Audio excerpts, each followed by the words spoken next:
Good afternoon students, आपका अपने YouTube channel RC physics classes में हार्दिक अभिनंदन है। देखिए, लास्ट लेक्चर में हमने करंट से रिलेटेड कुछ इंपॉर्टेंट पॉइंट्स पढ़े थे और धारा घनत्व की बात की थी। आज जो हमारा नेक्स्ट टॉपिक है वो है ड्रिफ्ट वेलोसिटी, जिसको हिंदी में बोला जाता है अपवन वेग। ये काफ़ी इंपॉर्टेंट टॉपिक है, एग्जाम में पूछा जा सकता है। तो देखिए, इसको समझाने से पहले मैं थोड़ा सा आपको कंडक्टर्स के बारे में बता देता हूँ। कंडक्टर्स को हिंदी में बोला जाता है चालक। तो चालक वे पदार्थ होते हैं जिनमें क्या होते हैं, बहुत अधिक मात्रा में मुक्त इलेक्ट्रॉन होते हैं। चालक वे पदार्थ होते हैं जिनमें बहुत अधिक मात्रा में मुक्त इलेक्ट्रॉन्स पाए जाते हैं। अब देखो, आपको अगर ड्रिफ्ट वेलोसिटी पढ़नी है, इससे पहले आपको एक वर्ड थर्मल वेलोसिटी पढ़ना पड़ेगा। क्या पढ़ना पड़ेगा? थर्मल वेलोसिटी, जिसको हिंदी में बोला जाता है तापीय वेग। तो अब देखिए, मैं इसको समझाता हूं। तो आप एक कंडक्टर ले लो। तो आपको मैंने अभी भी क्या बताया कि कंडक्टर्स के पास क्या होते हैं, बहुत अधिक मात्रा में फ्री इलेक्ट्रॉन्स होते हैं। तो इसके पास क्या है, बहुत अधिक मात्रा में फ्री इलेक्ट्रॉन्स है। इसको आपने क्या किया कि रूम टेम्परेचर पे रखा। तो जब आप इसको रूम टेम्परेचर पे रखोगे तो होगा क्या कि जो ये इलेक्ट्रॉन्स हैं इनको एनर्जी मिलेगी, और जैसे ही इन इलेक्ट्रॉन्स को एनर्जी मिलेगी तो इस एनर्जी को बोला जाता है तापीय ऊर्जा, या इंग्लिश में इनको बोला जाता है थर्मल एनर्जी। तो जब आपने इस कंडक्टर को रूम टेम्परेचर पे रखा तो इसमें उपस्थित जो फ्री इलेक्ट्रॉन्स है उनको क्या हुआ, एनर्जी मिली। और जैसे ही एनर्जी मिलेगी होगा क्या, ये इलेक्ट्रॉन्स मोशन करेंगे, क्योंकि इलेक्ट्रॉन्स ये क्या है, फ्री है, तो ये घूमने के लिए स्वतंत्र है, तो ये क्या करने लग जाएंगे, मोशन करने लग जाएंगे। तो जो इनका मोशन होगा उसको बोला जाता है रैंडम मोशन। रैंडम का मतलब होता है यादृच्छिक गति करने लग जाते हैं।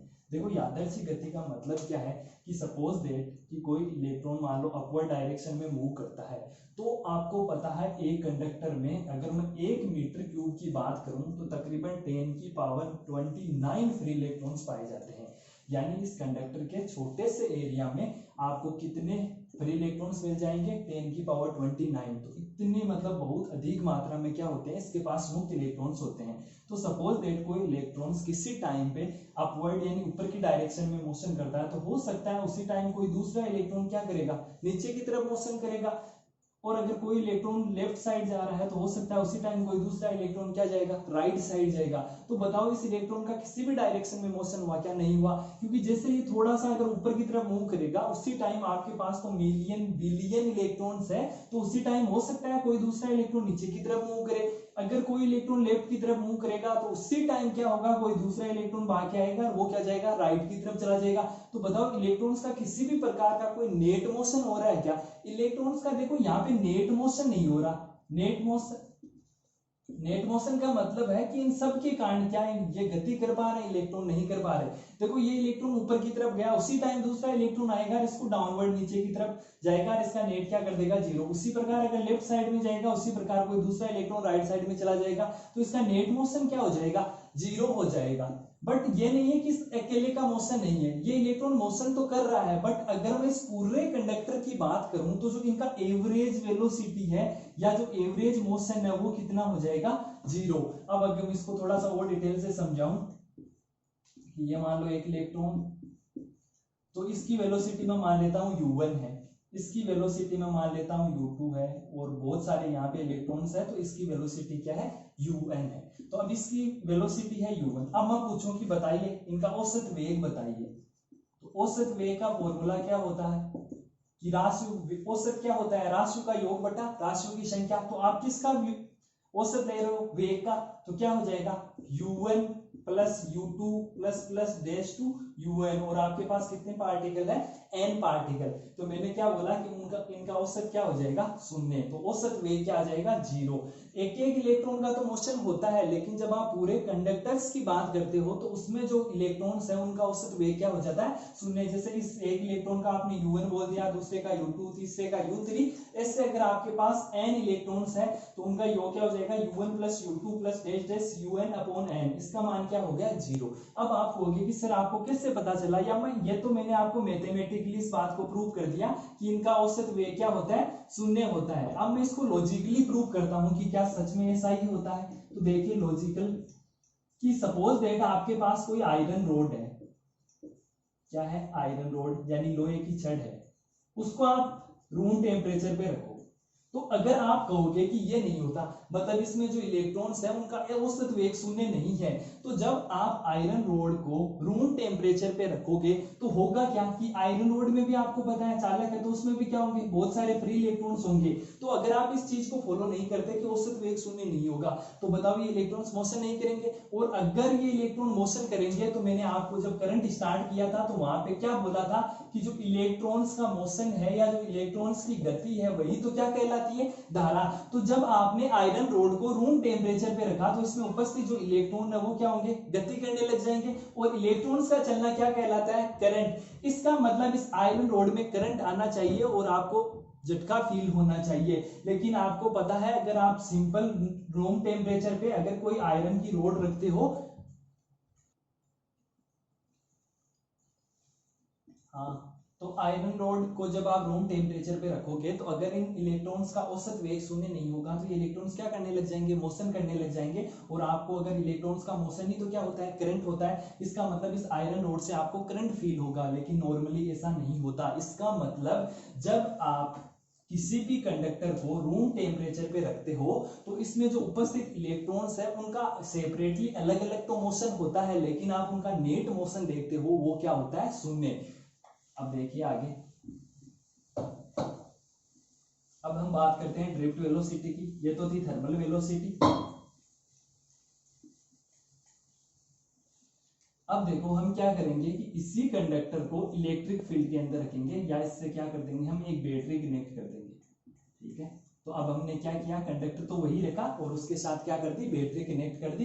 पहली स्थिति में हम क्या कर रहे थे, हम इस कंडक्टर को रूम टेम्परेचर पे रख रहे थे, और इसमें अब हम क्या कर रहे हैं, इससे बैटरी कनेक्ट कर रहे हैं। तो देखो इसके पास बहुत सारे फ्री इलेक्ट्रॉन्स होंगे, यस और नो। आपको पता है कंडक्टर के पास क्या होते हैं, बहुत सारे फ्री इलेक्ट्रॉन्स होते हैं। तो देखो ये बैटरी का कौन सा सिरा है, प्लस सिरा। तो ये जो पोर्शन है वो पूरा कैसा बन जाएगा, प्लस बन जाएगा। अब कुछ बच्चों के मन में ये भी सवाल आता है कि सर ये प्लस है तो ये प्लस कैसे बना। तो देखो ये प्लस ऐसे बना कि इसके पास इलेक्ट्रॉन्स है, और आपको पता है इलेक्ट्रॉन्स पे कैसा नेचर होता है, माइनस, और यहाँ पे कैसा चार्ज है, प्लस चार्ज। प्लस और माइनस एक दूसरे को क्या करते हैं, आकर्षित करते हैं। तो यहाँ से ये सारे के सारे इलेक्ट्रॉन्स कहाँ आ जाएंगे, इस सिरे के पास आ जाएंगे। और आपको पता है कि कोई वस्तु अगर इलेक्ट्रॉन का त्याग करती है तो वो कैसे बन जाती है, धनावेशित। इसलिए ये पोर्शन कैसा हो जाएगा, प्लस। तो सिमिलरली ये पोर्शन कैसा हो जाएगा, माइनस।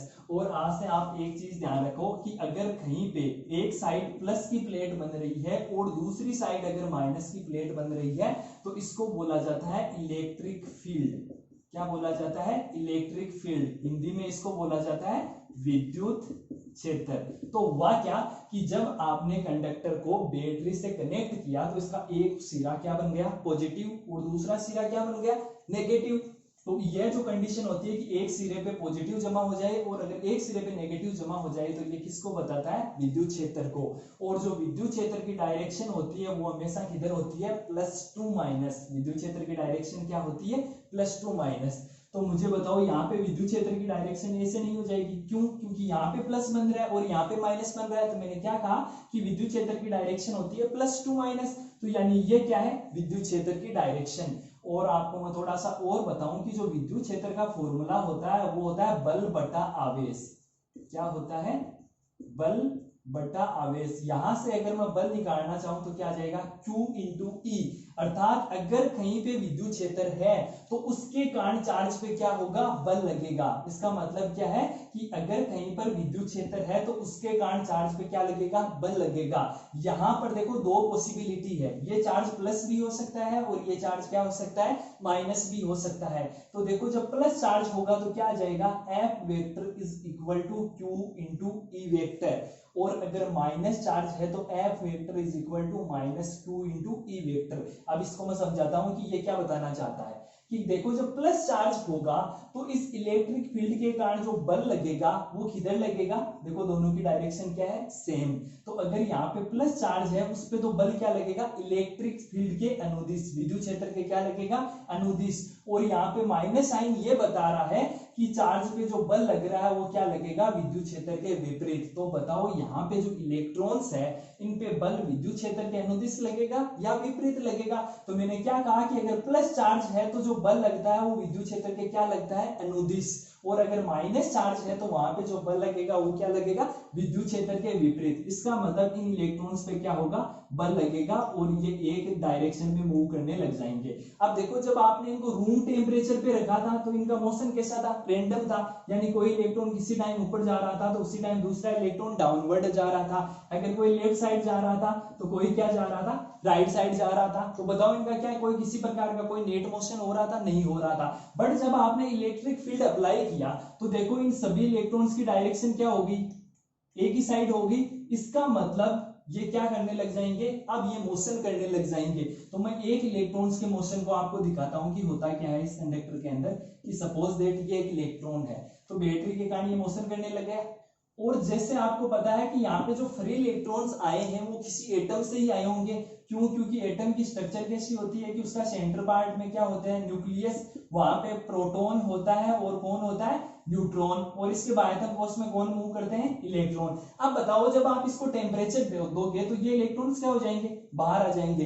तो जो वस्तु या जो परमाणु इलेक्ट्रॉन्स का त्याग करता है ना तो उसको कहा जाता है कर्नल। आप ये मत समझना कि ये आर्मी वाला कर्नल है, ये आर्मी वाला कर्नल नहीं है। कर्नल का मतलब होता है कि कोई परमाणु जो इलेक्ट्रॉन का त्याग कर देता है ना तो वो कर्नल बन जाता है, इसका साइन होता है प्लस।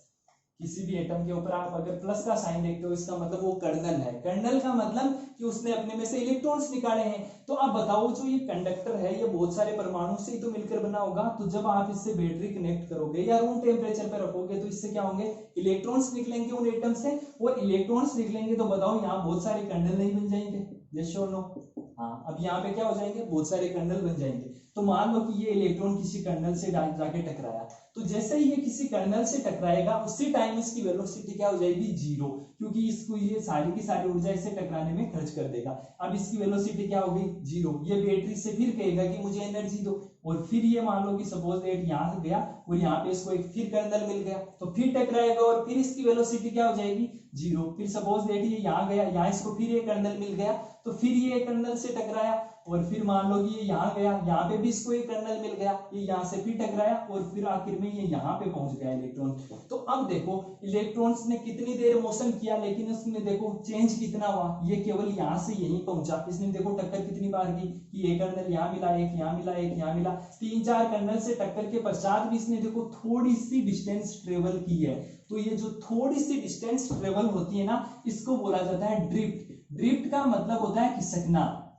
तो इलेक्ट्रॉन्स देखो धीरे धीरे खिसक रहा है, देखो स्पीड तो बहुत है, यहाँ पे जो इलेक्ट्रॉन की स्पीड होती है वो तकरीबन होती है 10⁶ मीटर पर सेकंड। स्पीड तो बहुत है, लेकिन इसको रोक कौन रहा है, इसको कर्नल रोक रहा है। जैसे ये किसी कर्नल से टकराएगा इसकी वेलोसिटी जीरो हो जाएगी, फिर ये वापस वेलोसिटी बैटरी से गेन करेगा और फिर किसी दूसरे कर्नल से टकराएगा। तो इलेक्ट्रॉन्स देखो धीरे धीरे ड्रिफ्ट हो रहा है। अब यहाँ से फिर ये बहुत सारे कर्नल से टकराएगा और थोड़ा सा मोशन करेगा।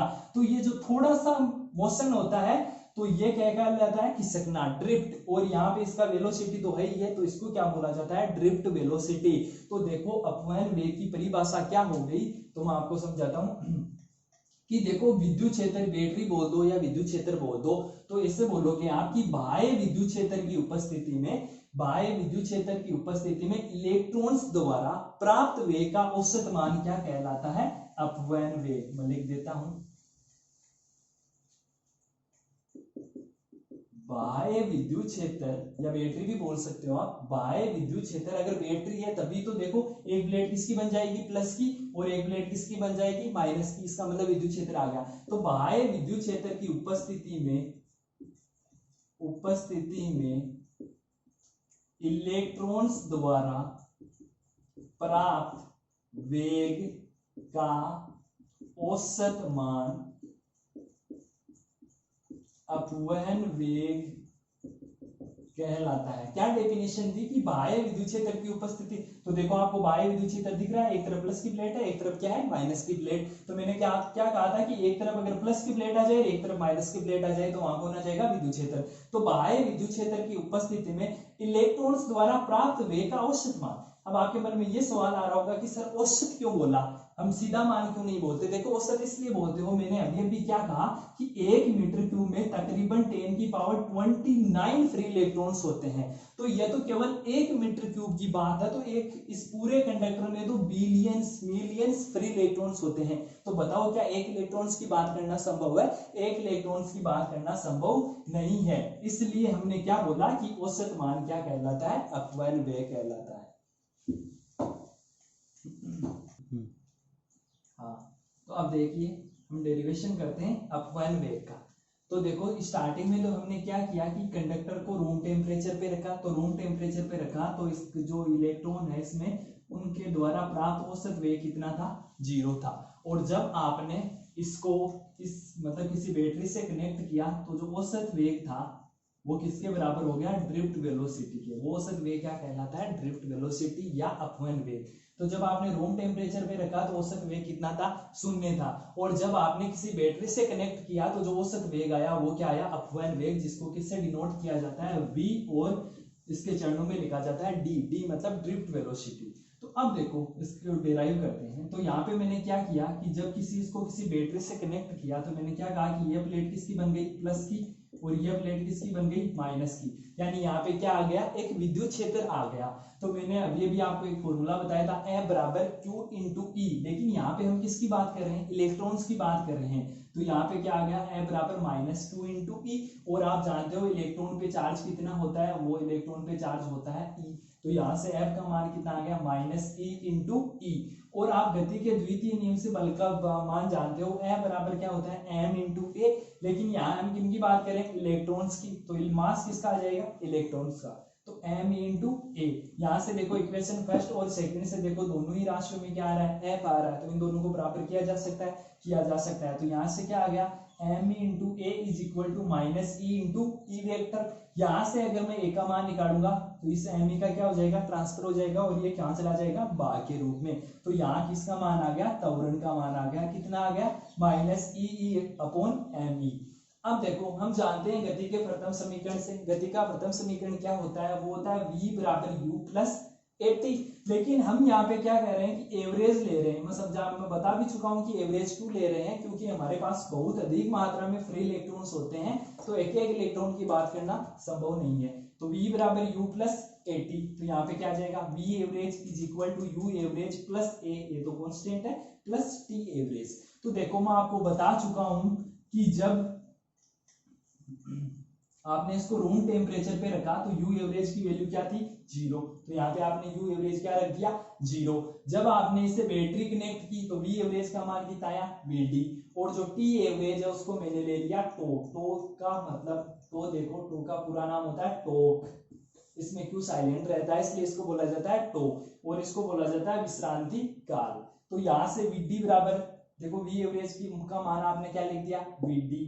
यू एवरेज का मान कितना है? 0। तो 0 प्लस ए इंटू टो। टो क्यों लिखा? क्योंकि यहाँ पे क्या है? टी एवरेज की वैल्यू क्या है? टो। तो यहाँ से वीडी का मान क्या आ गया? ए इंटू टो। अब देखो इक्वेशन 3 से मैं ए की वैल्यू पुट कर दूंगा तो वीडी का मान क्या आ जाएगा? Minus e tau E upon m e. ये क्या है? अपव्यय वेग का फॉर्मूला। यहाँ पे जो वीडी है वो किसको बता रहा है? वो बता रहा है अपव्यय वेग को। यहाँ पे जो ई है वो क्या है? इलेक्ट्रॉन का आवेश। यहाँ पे जो टो है वो क्या है? वो है विश्रांति काल। और जो ई है वो क्या है? विद्युत क्षेत्र। और जो एम ई है वो है इलेक्ट्रॉन का द्रव्यमान। तो ये है अपव्यय वेग का formula, e tau E upon m e. अब देखें नेक्स्ट टॉपिक।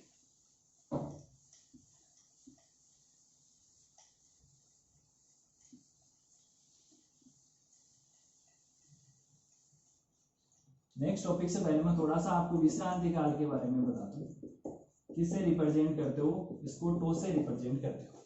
तो देखो हुआ क्या कि जब आपने कंडक्टर को किसी बैटरी से कनेक्ट किया तो इसमें जो इलेक्ट्रॉन्स है वो क्या करेंगे? मोशन करेंगे। और इनका पथ कौन रोकेंगे? मैंने क्या कहा था कि यहाँ पे बहुत सारे इलेक्ट्रॉन्स है और बहुत सारे क्या है? कर्नल है।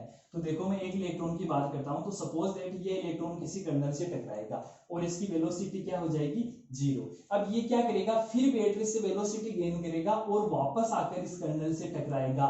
तो एक इलेक्ट्रॉन द्वारा किसी धनायन से दो क्रमागत टकराव, तो मैं लिख देता हूं एक इलेक्ट्रॉन द्वारा किसी धनायन से दो क्रमागत टकरों के मध्य लिया गया समय विश्रांति काल कहलाता है। क्या डेफिनेशन दी कि ये इलेक्ट्रॉन्स मोशन करेगा और किसी कर्नल से टकराएगा। कर्नल का मतलब वो परमाणु जो अपने में से इलेक्ट्रॉन का त्याग कर चुका है, तो इस कर्नल से टकराएगा तो इसकी वेलोसिटी क्या हो जाएगी 0। फिर ये इलेक्ट्रॉन बैटरी से वेलोसिटी लेगा और वापस इसी कर्नल से टकराएगा। तो एक इलेक्ट्रॉन द्वारा किसी धनायन से दो क्रमागत टकरों के मध्य लिया गया समय क्या कहलाता है, विश्रांति काल। इसको टो से रिप्रेजेंट करते हैं।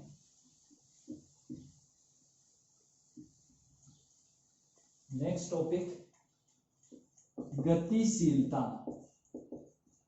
जिसको इंग्लिश में बोला जाता है मोबिलिटी। क्या बोला जाता है, मोबिलिटी। इसको म्यू से रिप्रेजेंट करते हैं। तो देखिए इसका फॉर्मूला क्या होता है या इसकी डेफिनेशन क्या होती है। इसकी डेफिनेशन ये होती है कि अपवयन वेग व विद्युत क्षेत्र की तीव्रता का अनुपात क्या कहलाता है, गतिशीलता। तो गतिशीलता की परिभाषा क्या होगी, देखो यहाँ पे विडी क्या है, मैं अभी भी बता चुका हूँ। विडी क्या है, अपवयन वेग, और ई क्या है, विद्युत क्षेत्र। तो बताओ इसकी डेफिनेशन क्या हो जाएगी कि अपवयन वेग व विद्युत क्षेत्र की तीव्रता का जो अनुपात होता है वो क्या कहलाता है, गतिशीलता। एक बार फिर रिपीट कर देता हूं कि अपवयन वेग व विद्युत क्षेत्र की तीव्रता का अनुपात क्या कहलाता है, गतिशीलता। तो आपने अभी अभी विडी का फॉर्मूला पढ़ा है, क्या पढ़ा है, minus e tau E upon m e. इसको आप किससे डिवाइड करोगे, अगर मैग्नीट्यूड में लेना चाहो तो ई, तो इससे ई क्या हो जाएगा, कैंसिल आउट। तो म्यू का मान क्या आ जाएगा, ई टो अपॉन एम ई। ये है गतिशीलता कि विद्युत क्षेत्र अपवयन वेग व विद्युत क्षेत्र की तीव्रता का अनुपात क्या कहलाता है, गतिशीलता। कभी कभार एग्जाम में यह पूछा जा सकता है कि गतिशीलता का मात्रक बताओ। क्या बताओ, मात्रक। तो म्यू का आपने अभी भी फॉर्मूला क्या पढ़ा, वीडी अपॉन ई। अब बताओ वीडी क्या है, एक तरह से वेलोसिटी तो है, और वेलोसिटी का मात्रक क्या होता है, मीटर पर सेकंड। और जो इलेक्ट्रिक फील्ड होता है उसका होता है वोल्ट पर मीटर। तो देखो यहां से क्या आ जाएगा, metre square upon second into volt. ये क्या आ गया, ये आ गया गतिशीलता का मात्रक। आपके जो नोट्स है वो आपको पीडीएफ में मिल जाएंगे, और किसी भी प्रकार का डाउट हो तो कमेंट सेक्शन में पूछ सकते हो। Thank you student.